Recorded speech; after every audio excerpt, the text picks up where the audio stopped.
그러니까 청년들 좋죠. 바라만 봐도 씩씩한 찬양이 새로운 찬미가에 이렇게 들어있는데요. 제가 전에는 몰랐던 찬양이었는데 200장대에서 찾았습니다.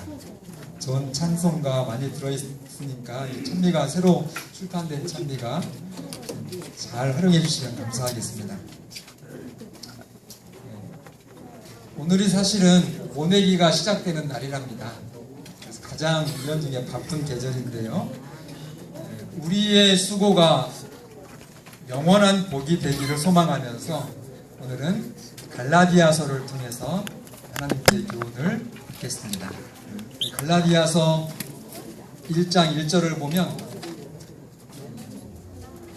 바울이 사도가 된 것이 사람들에 의해서 된 것이 아니다라고 그렇게 말합니다.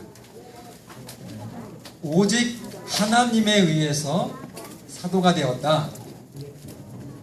그러니까 여러분들이 오늘 내가 교회의 장로요, 집사요, 또 성도로 그렇게 있는 것이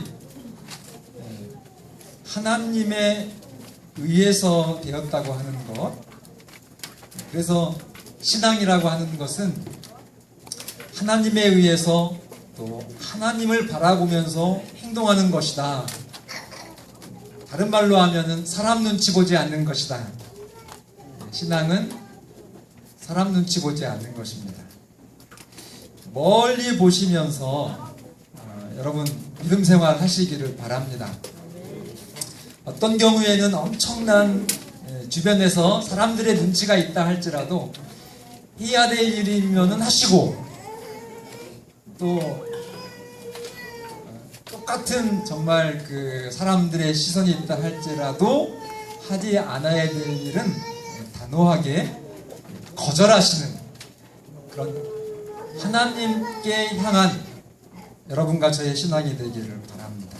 그래서 우리는 우리의 삶이 하루하루에 그 일희일비하는 그런 신앙이 아니고 어디를 바라보면서 가요? 우리의 신앙은 예수님의 재림을 바라보면서 살아가는 것입니다. 그래서 우리가 언제 칭찬을 받으셔야 됩니까? 네, 정말 마지막에 내 인생의 끝에 착하고 충성되었다고 하는 그런 하나님의 자녀로 서시는 여러분과 제가 되기를 바랍니다. 4절에 보면 영원한 영광에 대한 표현을 해요. 영원한 영광. 여러분 영광은 오바마 대통령도 교황도 아닙니다. 맞습니까? 영광은 유일하게 여러분과 저를 위해 대신 죽으신 예수님께 그분에게만 영광이 있고 그 영광은 영원합니다. 4절 제가 읽겠습니다. 1장 4절 그리스도께서 하나님 곧 우리 아버지의 뜻을 따라 이 악한 세대에서 우리를 건지시려고 우리 죄를 대속하기 위하여 자기 몸을 주셨으니 그러면서 5절에 영광이 그에게 어떻게 있을지어다요? 왜 영광이 영원하다고 말씀하세요? 예수님께서 자기 몸을 주셨기 때문에 그것 때문에 그로 인해서 영광이 예수님께 세세토록 있을지어다. 아멘. 그래서 오늘 저와 여러분이 지금 열심히 목적하고 있고 또 추구하고 있는 여러분들의 생활, 여러분들이 교사의 일을 하든 또 직장에서 열심히 직장 생활을 하든 사업을 하시든 어떤 전공을 꾸준히 연구하시든 또 우리들의 자녀 교육에 있어서 또 여러 가지 사회에서 리더의 역할을 하시는 분들도 있죠. 그런 모든 일들을 통해서 어떤 일을 하든지 그 모든 일이 정말 예수님의 영광이 되어야 한다고 하는 사실을 꼭 기억해 주시기를 바랍니다. 여러분들이 열심히 고군분투하시면서 사시는데 그것이 허무하게 껍데기로 결실되면 얼마나 속상하시겠습니까? 꽉 찬 알맹이로 그것도 영원한 영광이 되도록 열심히 사시기를 바랍니다. 목사님 잘 모르겠는데요 하면은 4절에 있는 말씀 한 10번만 여러분들이 돌아가셔서 좀 진지하게 읽어보시면 답이 나옵니다. 그래도 모르겠으시면 언제든지 저한테 오세요. 제가 상담해드리겠습니다. 어쨌든 제가 여러분들에게 바라기는 저와 여러분의 정말 숨가쁘게 열심히 사는 우리의 활동이 영원한 여러분과 저희의 유익이 되기를 간절히 바랍니다. 그리고 그것이 정말 영원한 영광이 되기를 바랍니다. 그렇게 되도록 여러분 4절에 있는 말씀 기억하셔서 거기에서 여러분들의 정말 교훈을 잘 찾으시기를 바랍니다. 갈라디아 교회에 심각한 문제가 있었습니다. 다른 복음을 쫓았다 그렇게 성경은 얘기하는데, 이 사도 바울이 편지를 쓰면 언제든지 그 편지의 인사말에는 칭찬이 있고 또 형제들이 이렇게 해서 감사하다고 하는 표현이 있어요. 그런데 여러분 한번 갈라디아서 짧으니까 그 인사말을 읽어보시면 갈라디아서에서는요 칭찬이 하나도 없습니다. 그리고 감사도 전혀 없고, 갈라디아에 지금 이 사도 바울의 편지를 받을 당시의 갈라디아 교회의 형제들에게는 성도라고 하는, 심지어 고린도 그 문제 많고 말썽 많은, 사실은 추하다고 할 그런 교회에게도 사도가 성도라고 그렇게 표현했는데, 이 갈라디아에는 성도라는 표현도 하지 못합니다. 그 정도로 갈라디아 교회가 문제가 심각했어요. 그러면서 갈라디아 교회를 향해서 정말 이상하다. 그러면서 사도는 그 다른 복음을 쫓은 그 갈라디아 교회, 그들에게 이렇게 말합니다. 8절에 하늘에서 천사가 내려왔어도 다른 복음 얘기하면 들어야 된다고요? 말아야 된다고요?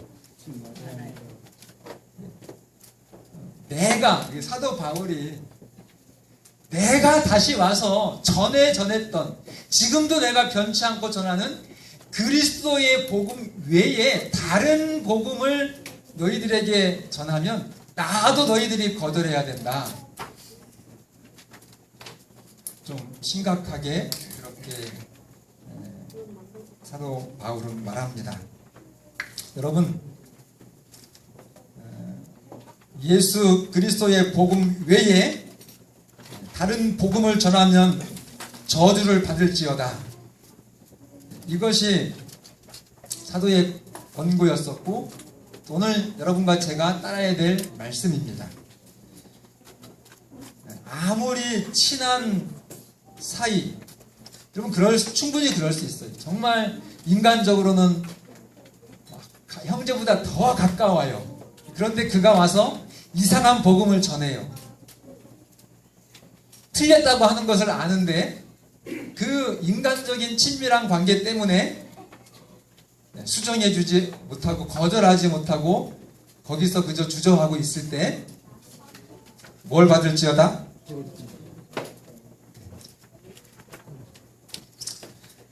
여러분, 아무리 훌륭한 목사님이셨다고 할지라도 이 박철수 목사가 다음에 한 3년 뒤에 와가지고 이상한 얘기 하시면 저를 쫓아내라는 것입니다. 교회가 사랑이 없는 건가요? 그냥 유야무야 흐지부지 그렇게 두어서 이 교회의 위험을 방치하는 것, 하나님은 결코 그렇게 허락하지 않으십니다. 이 박철수 목사가 다른 복음을 전하면 이제 목사님에게 돌이키라고 호소를 해야 돼요. 그런데도 아닙니다. 제가 여러분들보다 성경 공부를 했으면 얼마나 더 했을 것이며, 이러면서 이제 내 말이 맞다고 할 때까지 이 박철수 목사가 이 그리스도의 복음에서 변질된 다른 복음을 전하면 출교시키라는 것입니다. 쫓아내라는 거예요. 왜 그러냐면 우리는 예수님이 오시기 전까지는 우리가 이 교회 안에서 선택을 하셔야 됩니다. 옳고 그름, 정말 성도들에게 유익이 되고 또 그렇지 않으면 성도들에게 영원한 피해가 갈 그런 일에 있어서는 교회가 단호하게 선택해야 된다는 것입니다. 여러분, 세월호가 침몰했을 침몰할 당시에 잘못한 일이 뭐였어요? 제가 인터넷에서 그 아이들이 물이 들어오기 바로 직전에 얘기했던 거를 저는 지금도 생생하게 기억해요. 막 우리 고등학생들이 웃으면서, 그 아이들은 욕도 좀 들어가 있잖아요. 막 그렇게 하면서 야 이거 이러다가 죽는 거 아니냐 막 웃으면서 누구 말을 들은 거예요? 예, 그 배에서 지시하는 꼼짝 말고 그 선실 안에 있으라라고 하는 말을 듣고 그렇게 많은 희생자가 나왔습니다. 여러분, 잘못된 것이 분명히 있는데 말하지 않으면 그냥 모르고 있다가 명확히 깨닫도록 알려줘야, 그걸 거절하면 어쩔 수 없지만 다시 돌이킬 수도 있다는 것입니다. 그게 진정한 사랑이라는 거예요. 사도 바울이 그런 사랑의 심정을 가지고 지금 갈라디아 교인들한테 말하는 것입니다.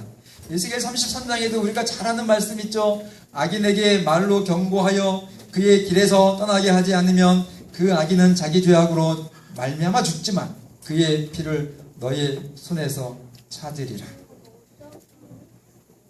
관계 때문에 여러분 동조하지 마시고 잘못 행하는 형제를 반드시 정말 기도하시면서 눈물로 돌이키시는 여러분과 제가 되기를 바랍니다. 그래서 우리는 사람들을 기쁘게 할 그런 목적으로 살지 않아요. 눈꽃만큼도 그런 마음 없습니다. 오직 누구에게 기쁘도록 살아야 됩니까? 하나님이 기뻐하시는 그런 삶을 선택하시는 여러분과 제가 되기를 바랍니다. 바울이 전한 진정한 그리스도의 복음은 사람의 뜻으로 된 것이 아니다라고 말씀했어요. 여러분, 오직 예수 그리스도의 계시로 복음이 완성된 것입니다. 여러분과 저를 구원하는 이 구원의 복음에 인간의 계시는 들어갈 자리가 없어요. 구원만큼은 100% 선물입니다. 이 구원은 하나님께서 주신 것입니다. 여러분들이 여러분들의 구원을 위해서 먼지만큼이라도 노력할 어떤 행위가 그럴 수가 없어요. 그것이 거짓 복음이고 다른 복음입니다. 예수님의 완전한 구원 속죄가 있는데 그것 말고 또 다른 것이 필요해요 하면서 어떤 목사가, 어떤 장로가, 어떤 거짓 교사가 와가지고 이렇게 해야 된다고 미혹할 때 여러분 바울처럼 단호하시기를 바랍니다. 구원에는 사람의 역할이 들어갈 자리가 없습니다. 그래서 사람 말을 듣지 마시고 하나님의 말씀을 듣는 여러분과 제가 되기를 바랍니다. 2장은 벌써 2장 넘어갔어요. 초반부를 보면은 이 초대교회 본부인 예루살렘 총회, 그 당시에 최고의 권위이죠. 초대교회의 지금 현재 저희 재림교회 대총회는 워싱턴에 있습니다. 미국에. 그래서 그 대총회의 결정을 사실은 우리는 하나님의 결정으로 믿고 인정하고 따릅니다. 마찬가지로 초대교회에도 전세계 교회의 총 영적인 본부 예루살렘 총회가 있었어요. 거기서 가만히 들어온 거짓 형제들이 구원은 하나님의 자녀가 되려면 아무나 되는 거 아닙니다. 예수님만 믿는다고 되는 것이 아니라 그 유대인들은 어떤 전통이 있었죠? 반드시 뭘 받아야지 하나님의 자녀예요?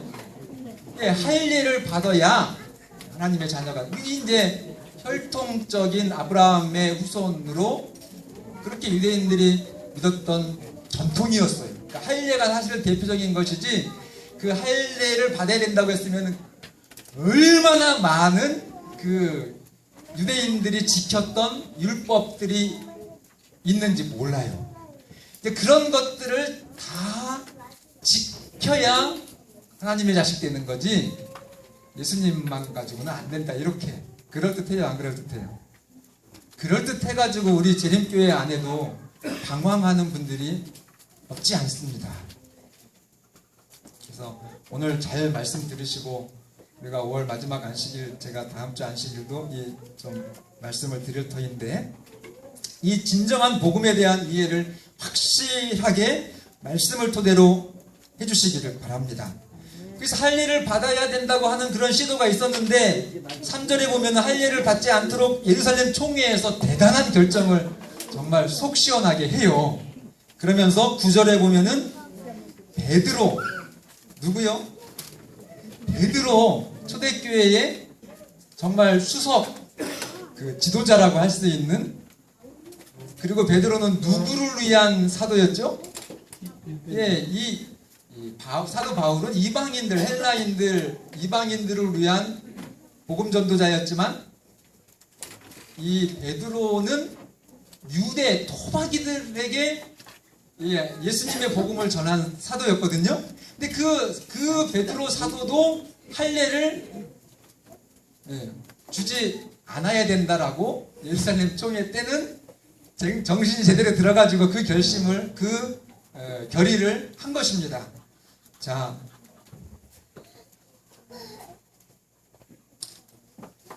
야고보, 요한, 그런 분들이 이 바울의 복음하고 완전히 일치를 했습니다. 그런데 11절에 보면은 이제 그 위대한 사도 베드로를 막내 사도인 바울이 얼굴을 대놓고 뭘 했다고 그랬어요? 대면하여? 있잖아요. 대면하여 뭐 하였노라? 우리 저게 사실은 여러분들이 그냥 이렇게 대면하여 책망했네, 이렇게 읽으시지만, 그것을 여러분들이 실제 상황으로 보면요, 누가요? 지금 대총회장이라고 할 수 있는 그 베드로를 막내둥이 이 선교사가 와가지고 대놓고, 베드로 사도님, 장모님, 얼굴 보면서 이렇게 하면 여러분 같으면 어떻게 하겠습니까? 이게 공공장소에서 한 거예요. 지금 여러 사람, 갈라디아 교인들 다 있는 데서 베드로 사도에게 바울이 대면해가지고 당신이 얼마나 지금 잘못했는지에 대한 책망을 하는 거라니까요. 그 위대한 사도에게.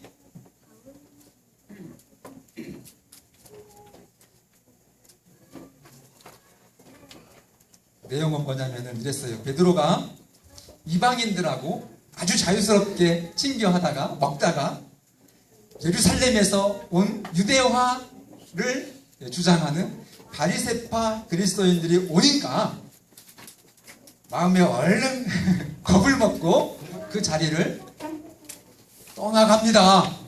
있을 수 있는 일이에요.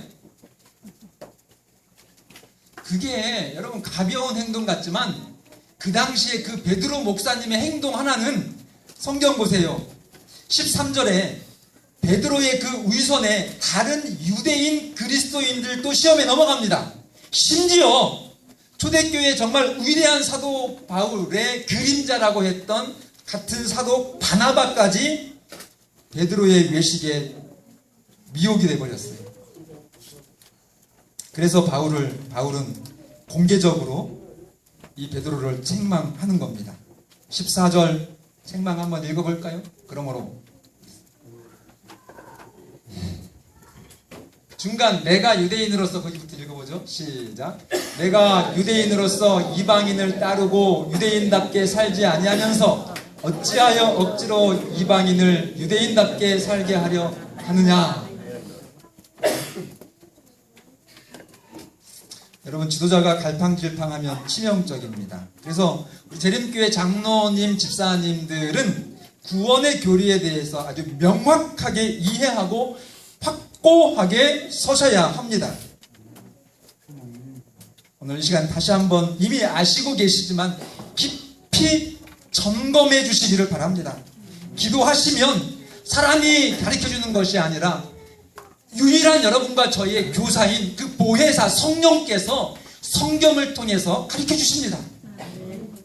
그 진리를 여러분 따르시기를 바랍니다. 다시 말씀드리면 구원에 관한 한 인간의 어떤 이론이나 어떤 행동도 거기 들어가면 여러분 그건 복음 아니에요. 그거 멸망입니다. 그런데 굉장히 그럴듯하고 굉장히 그 미혹이 매력적이에요.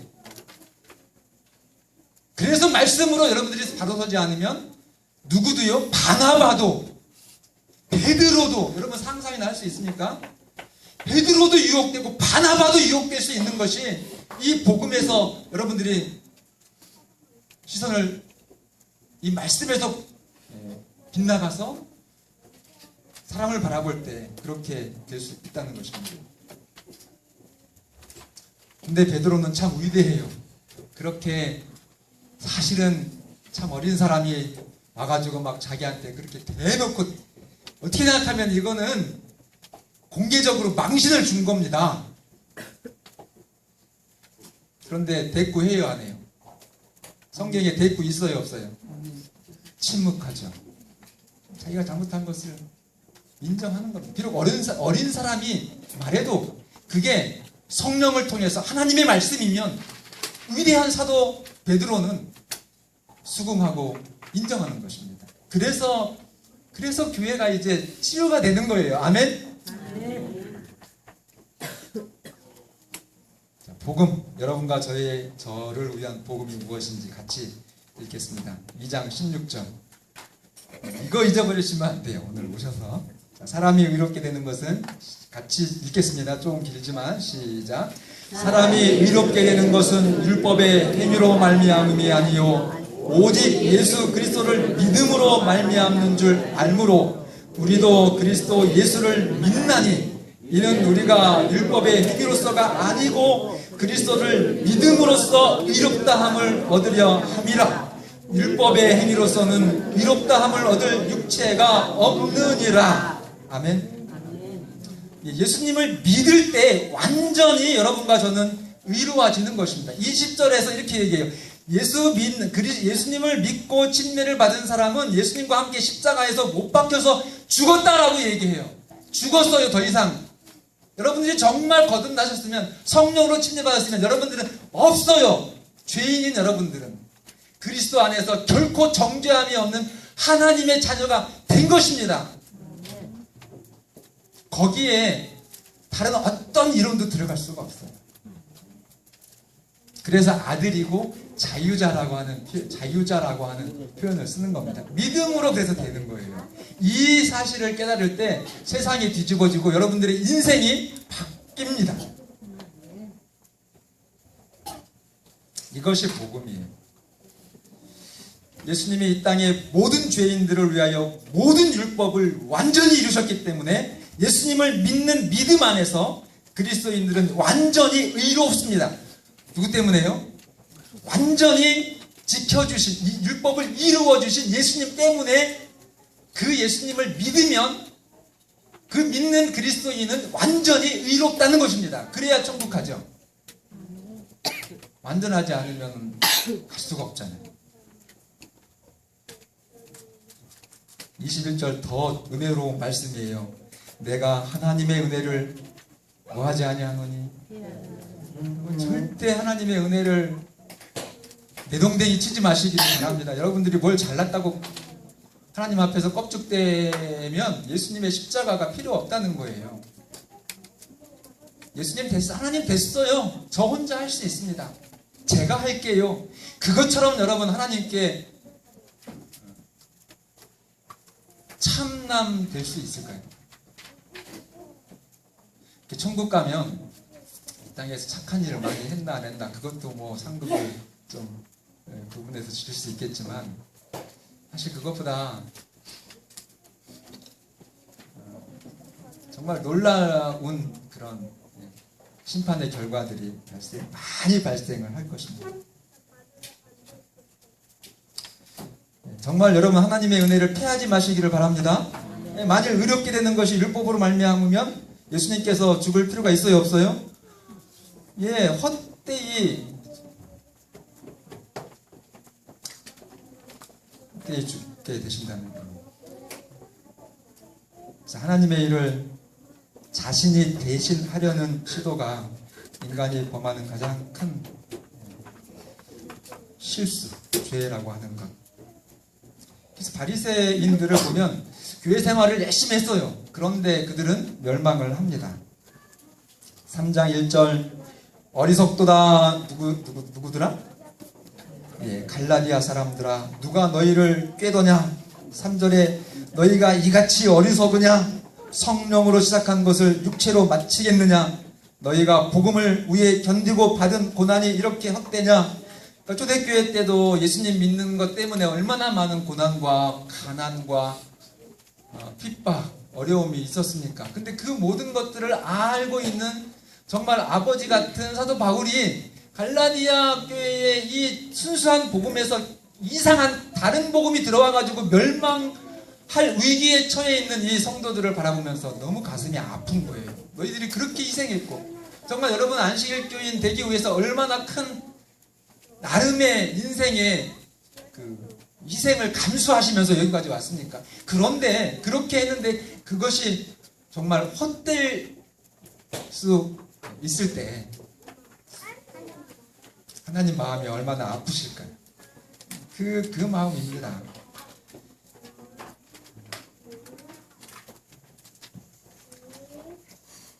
그 거짓 복음으로 사는 사람들은 그들이 어떠한 희생과 고난을 견딘다 할지라도 그들에게 구원이 없다는 것입니다. 그래서 이 위대한 사도 베드로일지라도 단호하게 책망했고 갈라디아 교회에 칭찬 하나 없이 단호하게 사도 바울은 교정하는 것입니다. 이 사도 바울의 아주 절절한 사랑이 느껴지세요?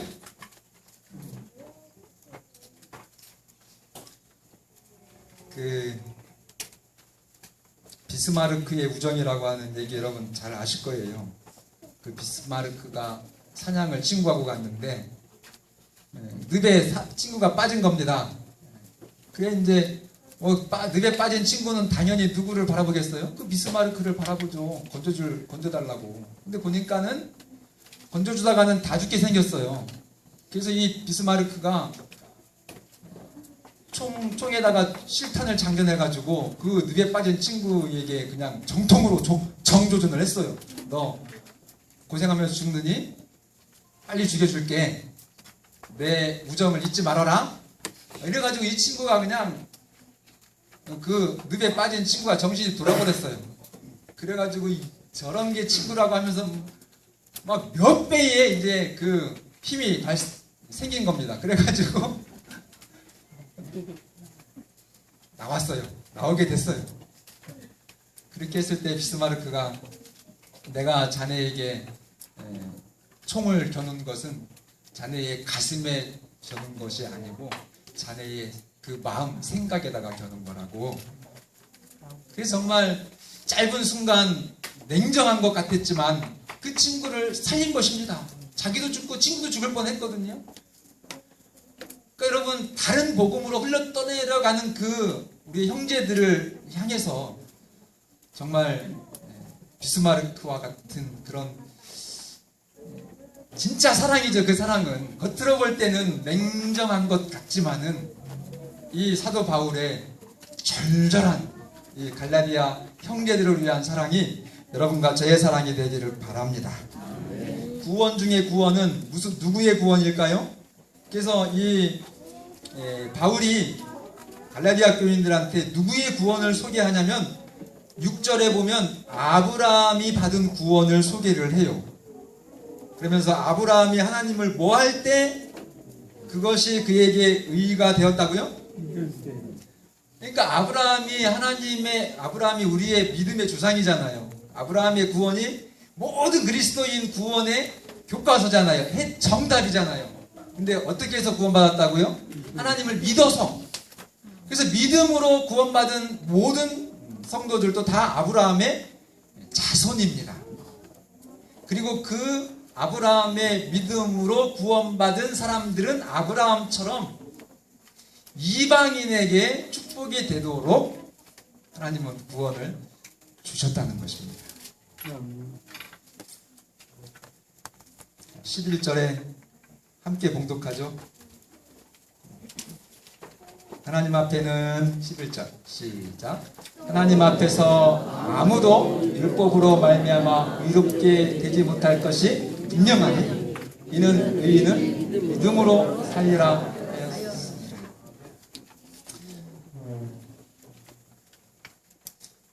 그리스도의 복음의 목적은 아브라함이 받은 복, 믿음으로 받은 복 맞죠? 그 믿음으로 받은 복을 이방인들에게도 전파하도록 여러분과 저를 선택해 주셨습니다. 그런 사람들에게 하나님은 무엇을 주셔요? 성령을 주시는 것입니다. 그래서 하나님의, 내가 이제 믿음으로 하나님의 자녀가 됐죠? 그러면 누구랑 같이 살아요? 하나님의 자녀가 됐으니까, 왜 하나님이시고 내가 하나님 자녀가 됐으니까 누구랑 같이 살아요? 당연하죠. 하나님과 같이 살죠. 이분이 누구세요? 성령 하나님이십니다. 그래서 그 성령께서 여러분들이 추구하는 그 모든 의를 하나님이 이루어 주시는 거라는 거예요. 지난 안식일 날 우리 준장연반에서 식사한 다음에 막 굉장히 갑론을박이 있었어요. 커피 문제 때문에. 오늘 이 진리를 통해서 더 이상 우리 교회에서는 그런 것 가지고 갑론의박되지 않았으면 좋겠습니다. 성령을 통해서 정말 자유함을 누리는 우리 선거기회가 되었으면 참 좋겠습니다. 여러분, 하나님은 분노하십니다. 어떤 때 분노하셔요? 내가 너에게 값없이 예수 그리스도를 통한 구원을 주었는데 거기에 뭔가 더 첨부하든지 그 구원을 하나님이 완성해 놓은 구원을 거절할 때 하나님은 분노하십니다. 여러분, 하나님을 분노하지 않게, 하나님 화나지 않게 하시는 여러분과 제가 되기를 바랍니다.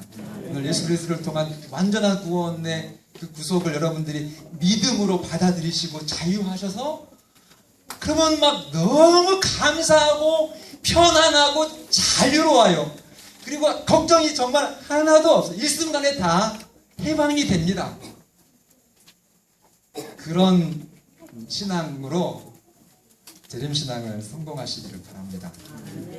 그래서 하나님의 구원에 정말로 춤추고 감격하고 정말 감사하는 하나님의 자녀가 되기를 바랍니다. 그래서 억지로 안식일이 뭐냐 이렇게 하시지 마시고 안식일이 너무 좋아야 돼요. 아멘입니까? 아멘. 하나님이 하지 말라고 하는 것들이 여러분들이 까다로운 것이 되면 안 돼요. 여러분들의 수준을 좀 높이셔야 돼요. 다 좋아야 돼요. 우리 하나님이 성령께서 아들 됐는데 얼만큼 사랑하셔요. 죽을 만큼 사랑하는 그 아들이 이 땅에서도 잘 되고 정말 영원히 행복하도록 가르쳐 주시고 인도해 주시지 않겠습니까? 또 이루어 주시지 않겠습니까? 여러분들의 모든 신앙의 꿈과 정말 이 복음을 깨닫기 전에 비록 다른 복음에서 이렇게 추구하셨지만 그것이 불안하고 늘 답답했던 그 경험이 정말 진리를 통해서 자유함에 온전히 참여하시고 경험되시는 그런 신앙의 승리가 여러분과 저의 것이 되기를 바라면서 말씀을 줄이겠습니다. 아멘.